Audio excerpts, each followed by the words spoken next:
Hi and welcome to the Mum Boss Method podcast. You are joining me again this week for another community check-in, Mum Boss at Home community check-in. If you don't know what I'm talking about, this is where I take all of the check-ins from my Mum Boss at Home community and I answer their questions, celebrate their wins and help them to achieve their goals. If you want to know more about what that is, then check out the links in the show notes or come and find me at themumbossmethod.com. Okay, so we're going to start with wins then. Lots of wins here today. So Tish completed all her planned gym workouts and got involved with our live workout on Monday. She did Wednesday boot camp with me and she joined us on our run on Sunday and she smashed that, so that was amazing. Helen is still struggling a little bit in terms of not feeling great, but she still continued to eat lots of protein and limit her treats. She did her Pilates class and one of the Mum Boss at Home workouts. She did find it tough, but it has been a few weeks since she's done any exercise. She's still not 100%, but listening to her body and doing what she can in terms of exercise. Emma is finally back in the game, tracking everything and getting her steps in. Well done, Emma. Sarah's feeling like a few things have now become habit for her without really having to try, so like drinking water and all of her movement. Lisa did 2 workouts in the week and upped her steps. Jack stopped excuses. So, for example, her husband left early for work. She could have gone back to bed, but instead she chucked on her wellies and walked the dog. And she also got told that she was looking slim and she gave advice to other people about Slimming World. Jackie is feeling like her energy levels are getting better and she's getting better sleep. Sleep is a big one for Jackie, so I'm really pleased to hear that. Hannah's win is that she's checking in. So she's had a tough week where bad habits have crept in. She's taking responsibility. I love that. I love taking responsibility rather than continuing to make excuses. She's drawing a line. She's sat down on Sunday, made plans for a full-on reset starting today and ending the week with a win. Amazing. Janet's got lots of energy. Tracy has been to an occupational health meeting and been signposted for more resources and support. Claire hit all of her exercise targets. She's had more water and more protein. Jamie also came on our Mum Boss run on Sunday and again smashed it, so well done. Stacey did a number of things that were way out of her comfort zone, like taking an exam and passed. Well done, Stacey. And she did a day out with her son without planning. She's a big over planner. And Steph had a good week with exercise. She did 3 weighted workouts, ran 5k, which was completely unintentional, but she felt really strong on her run and pushed herself to go further than she'd originally planned, so she was really pleased with herself. She was due on her period at the end of the week. She generally suffers with huge amounts of irritability and low mood the lead weeking up to it, but she feels like exercise really helped this week and she didn't suffer as much with her mood as she normally would. And we talked about this. Last week I ran a women's health workshop in our village, and that was one of the questions that Steph asked, which was, about low mood and irritability and hormones and things. And there are obviously supplements and things we can take to help us with these things. A lot of them aren't underpinned by any science, but what we do know is that lifestyle factors like food and exercise and self-care really work wonders in helping when you suffer with your hormones. I'm just moving my desk up because it's a bit low. When you suffer with your hormones, with low mood, that would always be my first port of call with anyone, is get your lifestyle factors in check, and then you're going to find that your symptoms improve. Okay, so let's move on to questions and challenges then.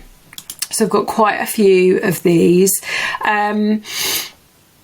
So again, I don't don't talk about, I don't mention any names during this bit, but this person has said, I've really been reflecting on my weight and where I think I've been going wrong over the years.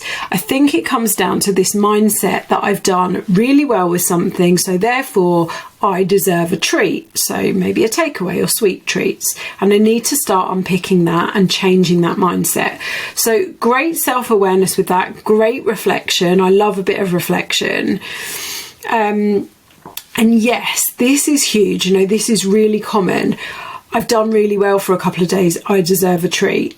That often comes from a huge amount of restriction. I've done really well for 3 days, restricting myself from biscuits and chocolate. So I'm going to have some biscuits and chocolate as a reward.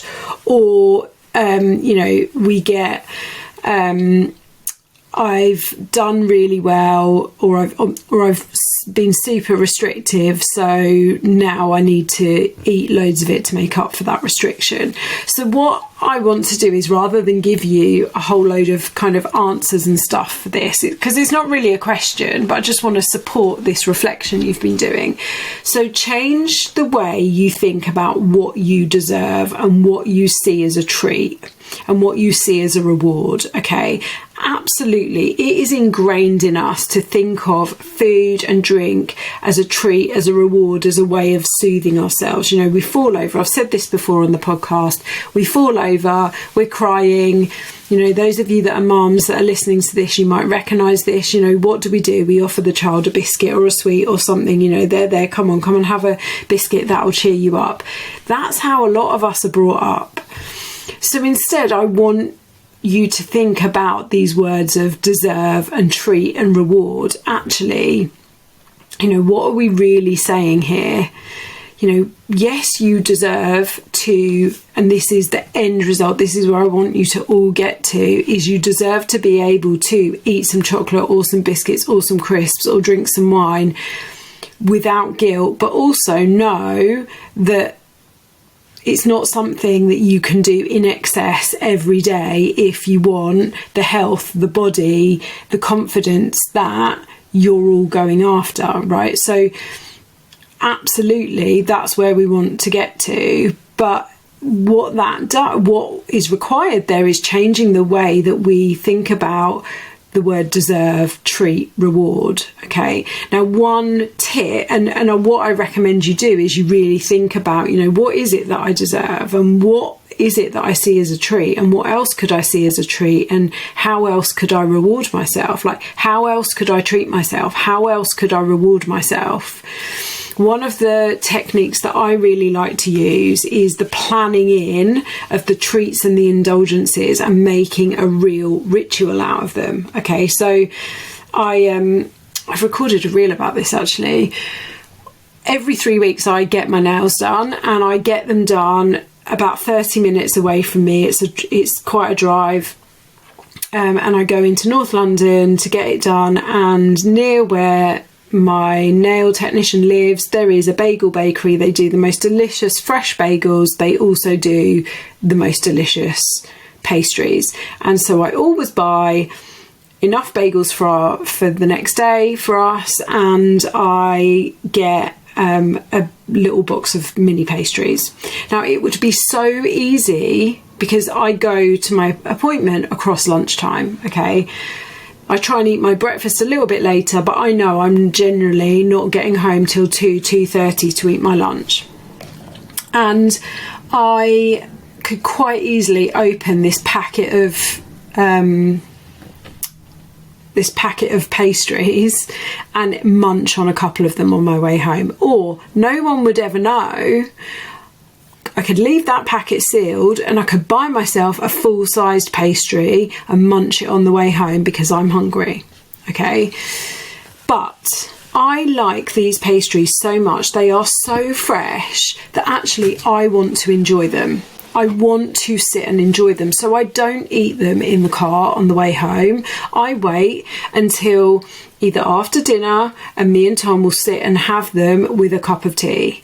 Or if, you know, Tom's not home for dinner that night, I'll wait until a bit later in the afternoon and I'll sit and enjoy mine with a cup of tea. The same with the bagels.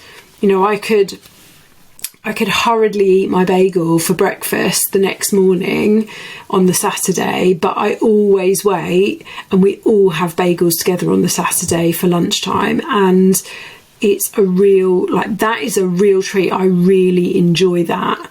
So, and I make a ritual out of it. It's what I do every 3 weeks is I go there and I buy those every 3 weeks. I really look forward to them. We all really look forward to them in the family, but we plan them in and we make a ritual out of them. Okay. Okay, so this, I'm not going to read the whole of this one out, but there's 2 parts to this challenge. So I haven't been tracking. I'm not sure why. I felt less engaged with the whole process though, although I'm still doing well with my good choices. I can't keep up with the chat on the WhatsApp group. Okay, so I've given up a little bit on that. Okay, so something that everyone who's listening who isn't part of the at-home community needs to hear is we have a WhatsApp group, and that WhatsApp group can be quite busy at times, but it is an absolute font of support. I'm not even going to say knowledge, I'm going to say support. One person only has to message in there saying they need a bit of help, they need a bit of a boost, they need a bit of support, and all manner of support will come their way. It is amazing. It makes me emotional every time I look at it because it's just incredible. Now, my advice to this person is I would ask you to give some consideration and maybe journaling on why you're not tracking and why you're less engaged. I would imagine the 2 things are the same. Make yourself aware of what's going on for you. Okay. Now, what I'm also hearing here is that there's a level of perfectionism and an all or nothing approach when it comes to engagement in the process in the group. Okay. Now, reminder for everyone in the at-home community and anyone that's considering joining us, you do not have to read and respond to every message. I don't even have to respond to every message. I read them all and I respond to what requires a response. But like I've just said, sometimes I jump into the WhatsApp after not checking it for a few hours and everyone's done a bloody amazing job of answering any questions and supporting each other while I've not been there, which is incredible. But there is not an expectation for anyone to read and respond to every single message that goes on. But this applies in so many areas of life, okay? And I'll explain why, because I've just thought of something else to say. So the people that do the best with me, so this is, if you're listening to this and you've considered coaching with me, the women that do the best with me are the women that can engage in the process and in the community, okay?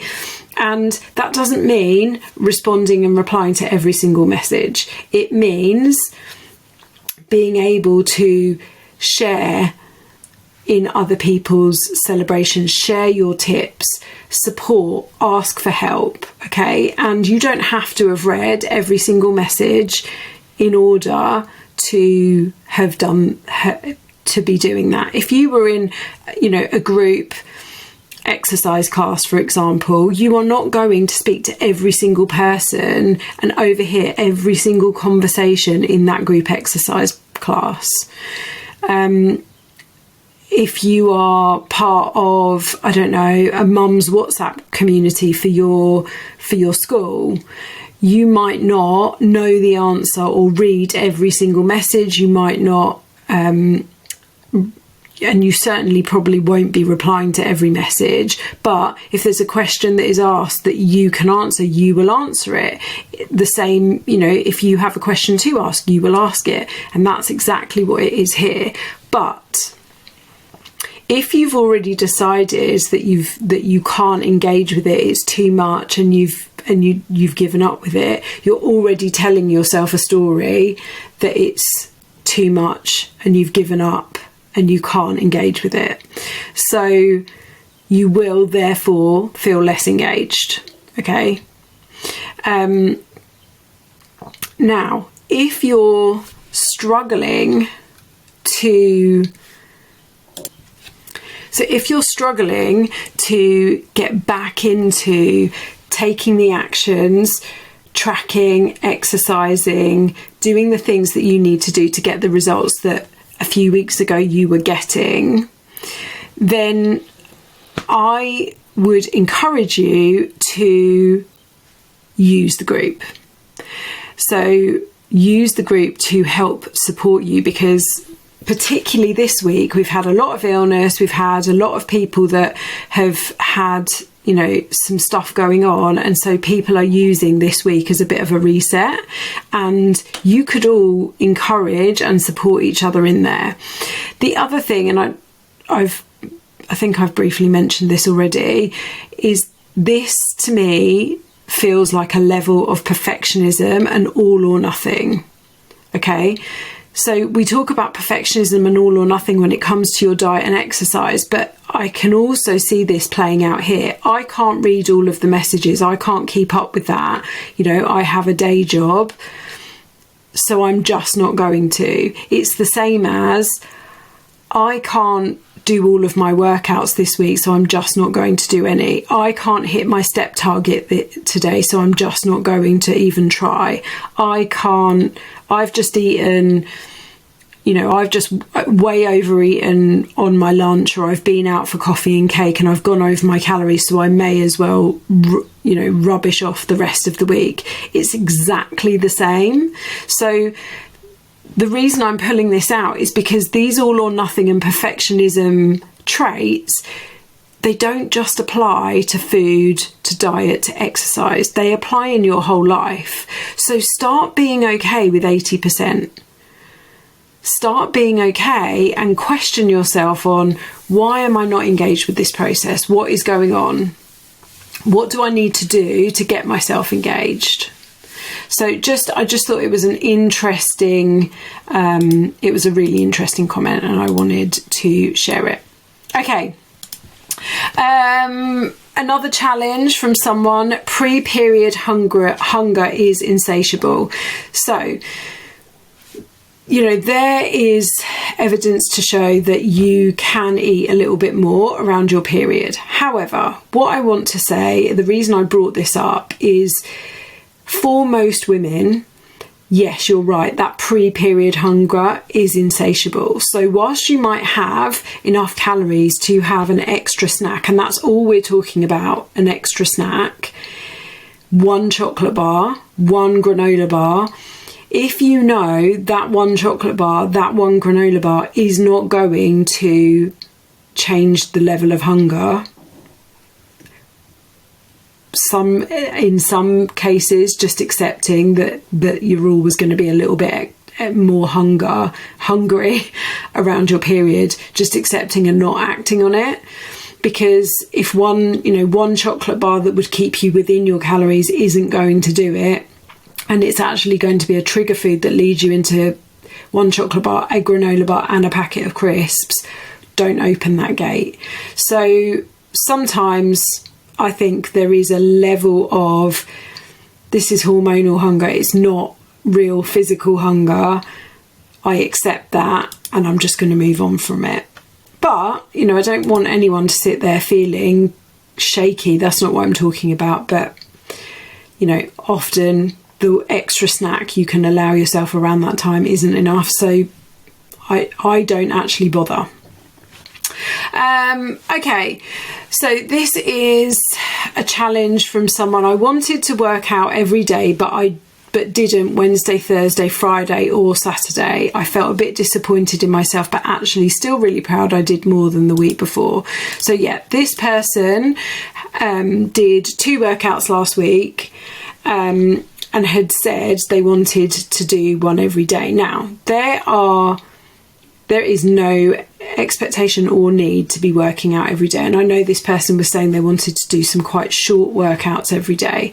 But I actually want to just say, so the excuses that they use: long hard days at work left me so tired and achy I didn't exercise. I need to not make the excuse that my day has been hard work. Okay, absolutely.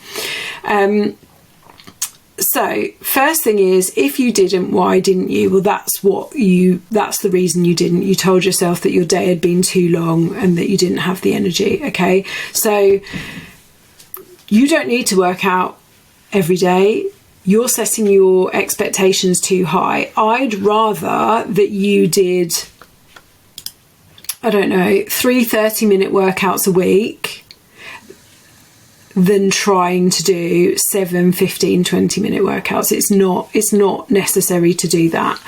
So you've set your expectations too high and unrealistic, and therefore you've got disappointed in yourself. So what have you learned from this situation?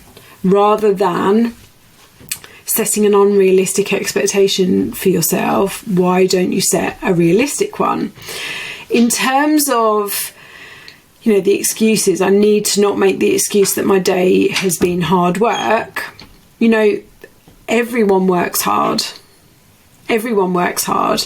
And everyone could come up with the excuse of, my days are long and hard. Okay, so there's a couple of things here. Your work days are hard, but so is the alternative. So not achieving your goal, you've got some surgery coming up, not achieving your goal, not losing weight, being healthier and fitter in terms of that surgery, what is the alternative? What if you don't, sorry about the banging, excuse the banging, that was my son dropping something because he does that every day. So what's the alternative? If you get to your surgery date and you haven't improved your health, you haven't lost weight, what is that going to do for your recovery? So that is what I would say, is what is the alternative? The same person has asked this question, and I'm going to answer this at the same time. I find myself aching the next day after exercising. Is there anything that can help with this? I'm pretty sure I need to suck it up and keep going, but I just wondered really. So the answer is, it's because you don't do it consistently enough. You do 1 or 2 workouts one week and then nothing the next week, and then 1 or 2 workouts the next week and then nothing for a couple of weeks.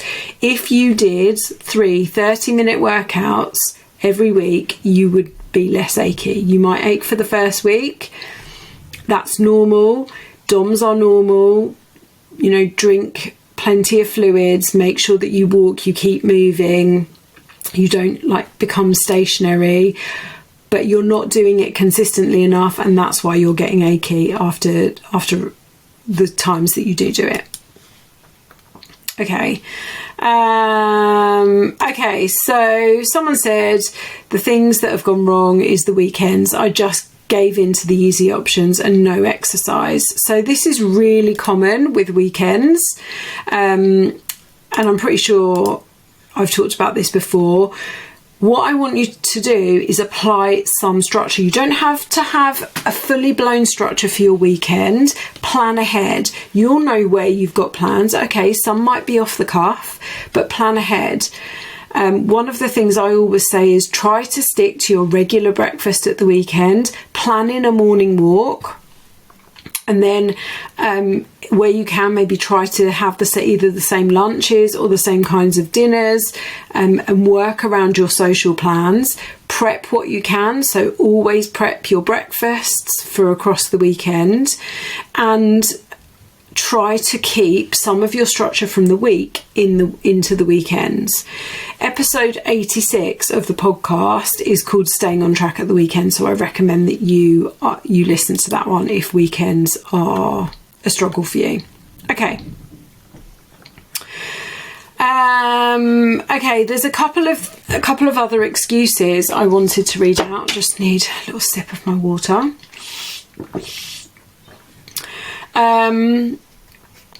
So this has been, someone here is still feeling a little bit ill. They've been less focused. They've still concentrated on protein and look at what they're eating way more than they ever have. And they've put, I need to start tracking again and get more movement in, even if it's shorter bursts, then build back up to the 3 workouts a week that I was doing. So let's change I need to I'm going to. And I want you to make a commitment to yourself and a commitment in the group to when you are going to, if you haven't started tracking today, when you're going to start going back, when you're going back to tracking, and when you're going to get your next workout in. Okay, so rather than I need to, I'm going to. Right, this person said, and I don't think there's really anything I need to answer here. I just loved the honesty with this one. I hit the red button. I'd already started to stop the habits with illness. So when I faced new challenges, it was easier to tell myself this week was a write-off. I found myself saying to be kind to myself, but I know this is my own BS, as moving myself further away from my goals isn't being kind. Amen, hallelujah, mic drop, all of the stuff that I always say. So I don't know when this person started saying to be kind to themselves. I don't know. Maybe you started saying it Wednesday, Thursday. I don't know when that was. But you are already writing off the week before the week is even half over. Okay? You're already giving yourself an out before the week is even half over. Okay? And that is all or nothing perfectionism. Right? That is saying, well, I've not done it so far this week, so I may as well not bother. That's nearly 50% of your week. So you are now a week further away from your goals because you wrote off the week, because you told yourself you needed to be kind to yourself. And I want everyone to hear this, because never a truer word has been written. I know this is my own BS as I'm moving myself further away from my goals, and that isn't being kind. Yes, there's really nothing else I need to say about that. Okay, so if you're making excuses and you're telling yourself that you need to be kind to yourself, yes, you do need to be kind to yourself, but I promise you, being kind to yourself is not sacking off all of your healthy habits. Okay, so this person said, I wasn't as strong in making choices, eating out, felt like I just wanted chips as I've not had them for so long, the same with some wine, needed a treat and reward. So what I just want to say to this person is, does this not just teach you that complete restriction isn't the answer? Now, I've had a conversation with a couple of people because I've given myself 4 weeks off alcohol. Because it affects my sleep so much. Now, I see that as different. I honestly don't see myself as the person that is going to give up alcohol forever, because I enjoy it and I actually think that I drink quite moderately. But on Mother's Day, I had a couple of glasses of Prosecco. I had an absolutely god-awful sleep. And so I thought, you know what, I'm just going to take 4 weeks off, because I cannot continue to moan about my poor sleep when I'm still, drinking alcohol occasionally. But if we are banning ourselves from chips, if we are banning ourselves from crisps, chocolate, biscuits, we are going to feel like we need some as a treat, as a reward, if we've not had them so long. So what I want you to see this as is, how can you incorporate some of these things you love into the 20% of your week? So rather than trying to be 100% on it, how can you incorporate some of those things into the 20%?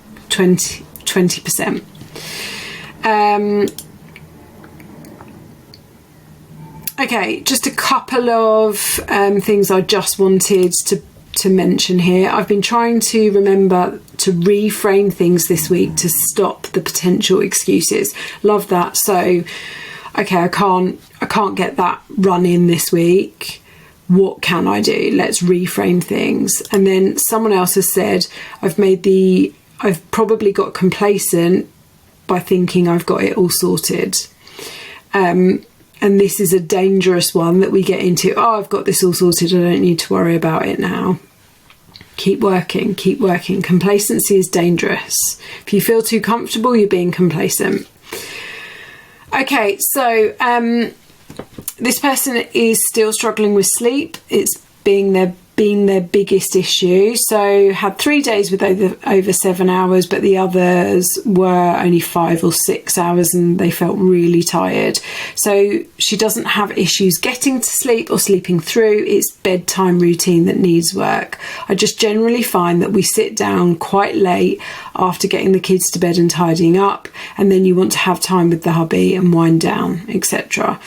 Now, my note here is write out an evening routine, and that person has said that their action for this week is set myself a bedtime for each night where I make sure I'm in bed with my head down at this time. Yeah, and I would add to that you have a bit of a routine. Like, what is your routine that is going to start, getting you into the, right, this is bedtime now.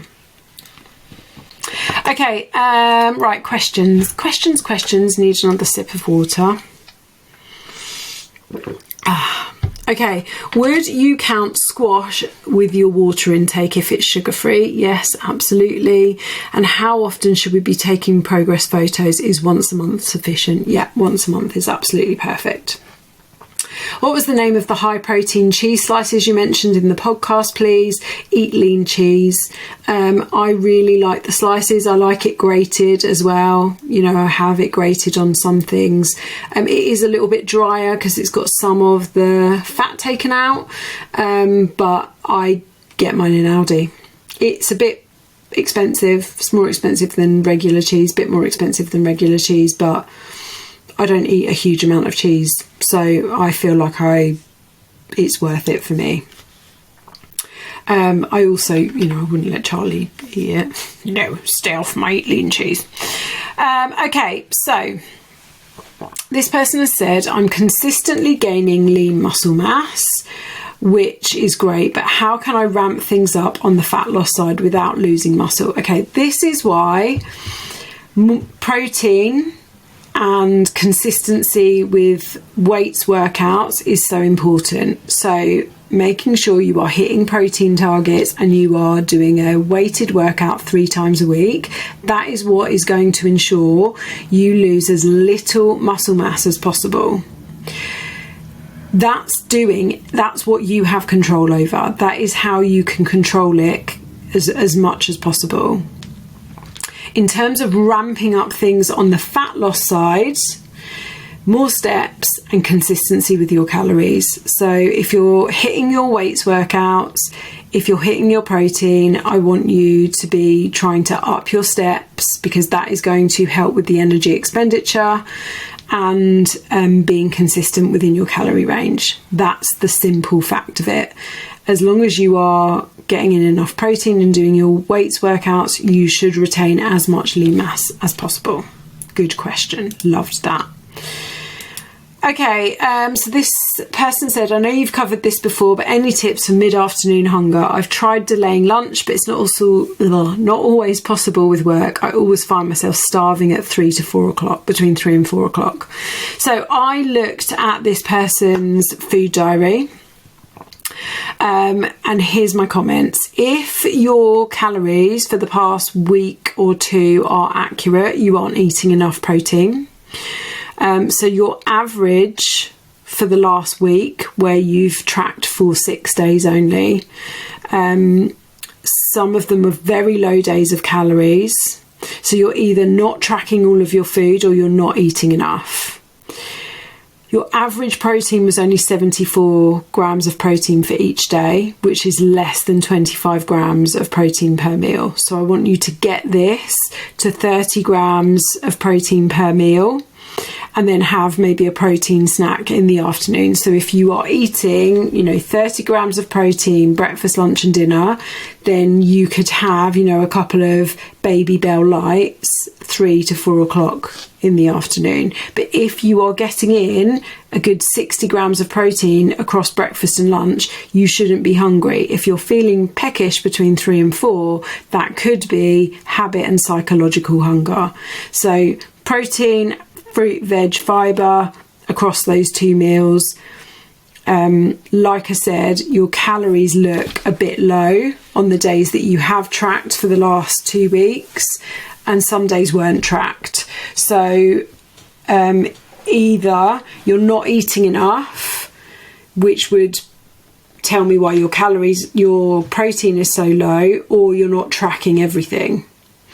But focus on getting those protein levels up, and that will help with hunger. Any tips for recovering after boot camp? Water, stretching, and maybe a snack if you need a snack.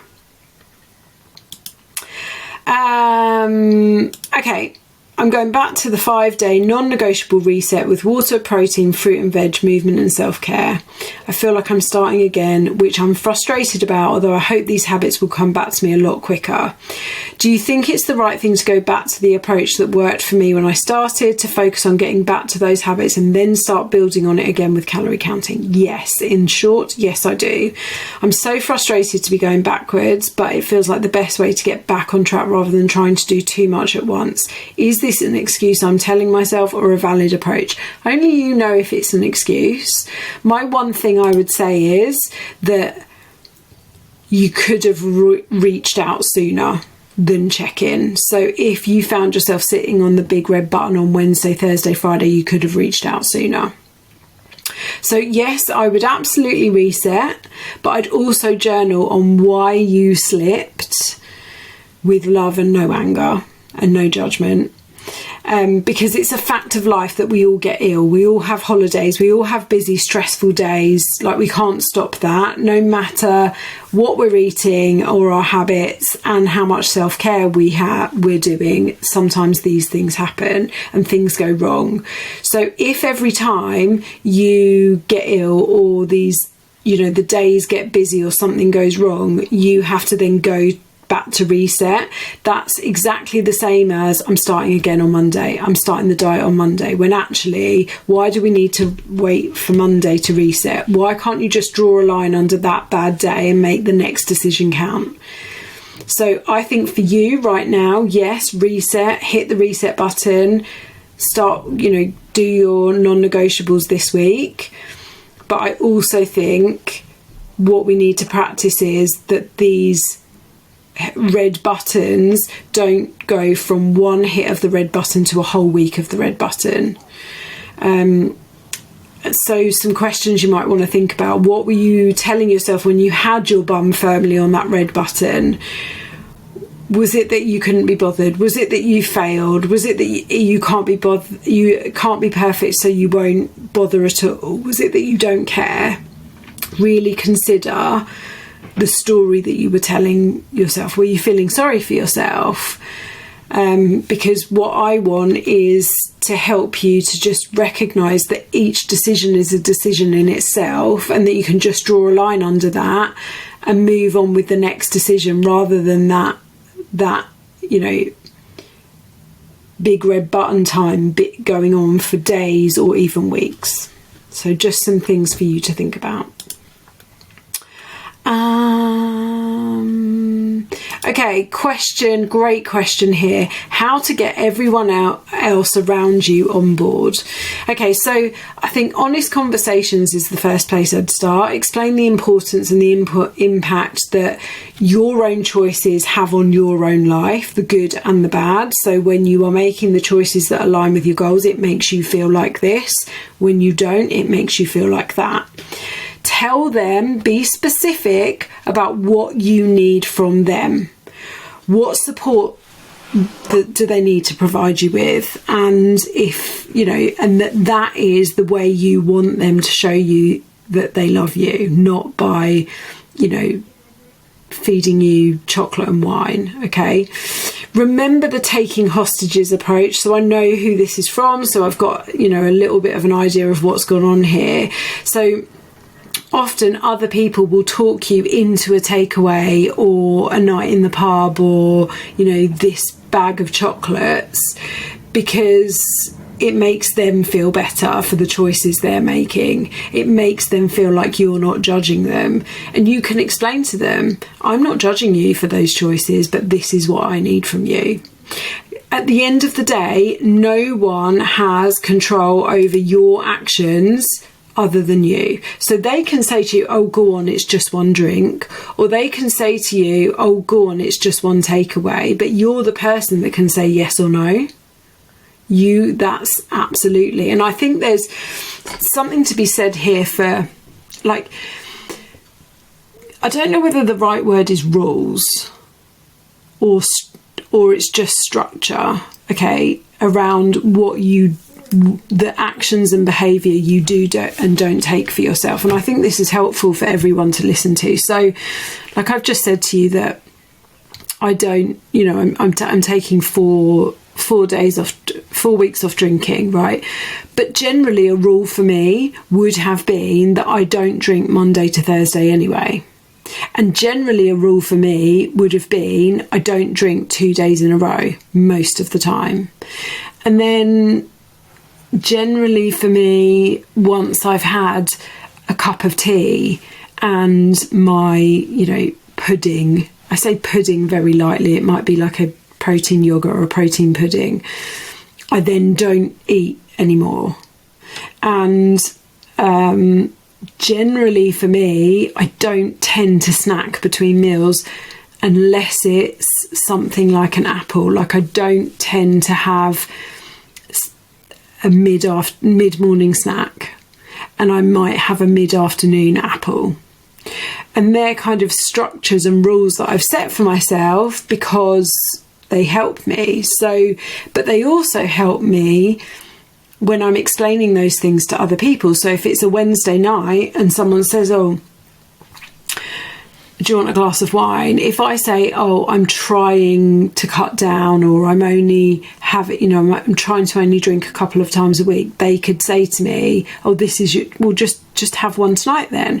If I say I don't drink during the week, that's a hard and fast rule. And then for them to try and, really convince me to have a glass of wine on the Wednesday night, that makes them look bad because they're trying to convince me. Now, it's a bit harder at the weekends, but if it's a takeaway or something, no, I would like to only have one takeaway a month, or one takeaway every 2 weeks, or whatever it is. That's my rule. So yeah, if you want a takeaway, that's fine, but I'm going to have this. So setting some structure around yourself, as well as having a really honest conversation with them. Okay, so I'm not going to read out this whole question because it's quite long, but this person has said,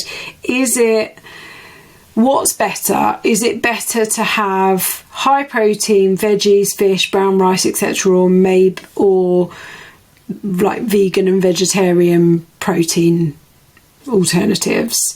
This person is struggling to eat red meat and prefers the more pescatarian life, and is struggling with the choice that they're making. So this is a really tough question to answer because it's very subjective and very emotive. Okay, and we do have vegans and veggies in our group, and there will be vegans and veggies listening to this podcast. The facts are that a vegan and vegetarian diet is a less optimal diet for human beings. But meat eating is definitely less optimal for the animals and the planet to a certain extent. But I'm not getting into the politics of that, so don't come up at me with any politics of that. As an ex-vegan, I feel you. I've not returned to red meat, and I don't want to, and I don't particularly like chopping up white meat, but I do it, okay? Vegan and veggie protein is more highly processed and has less protein of good quality. That is just a fact. Okay? You need to do what is best for you, both in how you feel about your choices, but also how you physically feel. I don't blame you for not wanting to eat meat after finding bits in your food, which is what this person has explained, that they found bits in their food and it's made them not want to eat the red meat. But my reason for not being vegan anymore, and then from going vegan to pescatarian and pescatarian to eating white meat, is because I felt better when I started incorporating the fish. And then I felt even better when I started incorporating the chicken and the turkey. And that is my moral decision, and I stand by that decision. There are great protein alternatives out there for vegans and veggies. You know, bearing in mind, I went vegan 8 years ago. The shelves are so much better stocked, but you will have a harder time trying to hit your protein goal within your calories as a vegan or a vegetarian. That is a simple fact. And they are more processed and can be a bit more expensive. So I'm not going, you know, optimally, vegan, vegetarian alternatives are not the most optimal things to add into your diet, and our resident vegan does not eat as much of that as she potentially could for that reason. But she also doesn't eat meat, fish and animal products. You do not have to eat red meat. You do not have to eat white meat. You can eat fish, but you need to do what is right for you. I am not going to tell you what you can eat. I hope that's okay. Okay, last question. I'm considering starting journaling. Not something I've ever done before, but I feel a bit unsure on where to start with it really, and how I can make sure I'm really benefiting from doing it. Any advice? I don't want to overwhelm myself with trying to put too much into it straight away, as it's less likely I'll stick to it, but I don't know what I'll get the most out of. I'm considering a gratitude journal, reflection, particularly where parenting is concerned, planning and goal setting. Okay. Shameless plug for my own journal. Obviously, I put a lot of time and effort into writing a journal because journaling is, I have found, so beneficial in my life. If you've never journaled before, start with a structured, prompted journal, which my journal is, but there are lots on the market. I agree with you, don't overwhelm yourself, and it really depends what you want to get out of it. So again, my journal does goal setting, planning, it does gratitude, reflection, but there are lots out there. And don't have a perfectionistic attitude towards journaling. There's no right or wrong. If you miss a day, you miss a day. You know, I journal most mornings. I tend not to on a Sunday just because of the way my day goes, but I journal most mornings, and then I pick it up and put it down in the evening. There's no right or wrong. It's your journaling practice. And even, you know, I would start with a prompted journal, but even then, don't beat yourself up if you don't use some of the prompts. In the journal that I'm currently using, because I like my own journal, but I test other journals so that I can make recommendations to people. In the journal I'm currently testing, I don't rate it. I'm not enjoying it, which is probably why I'm picking it up and putting it down a bit really. But I don't particularly like the evening questions, so I'm struggling with that a little bit. But yeah, there's loads on the market, and you know, just start by just doing it when you feel like doing it. Well, I say that, consistency. No, start by, you know, whether it's morning or evening, doing that part of the practice and then adding to it as you go along. But I definitely think journaling is a great thing to do, and is one of the most beneficial things I've done for my weight loss journey and my self-development, which is exactly why I wrote a journal. So the Mum Boss Self-Care Journal is a great one, but there's lots. You can buy lots of them. Okay, I think that is everything. Yep, that's everything. Well done, everyone. Love to hear all of your wins. Great questions again this week, and let's smash this week apart. Well done. Speak to you soon.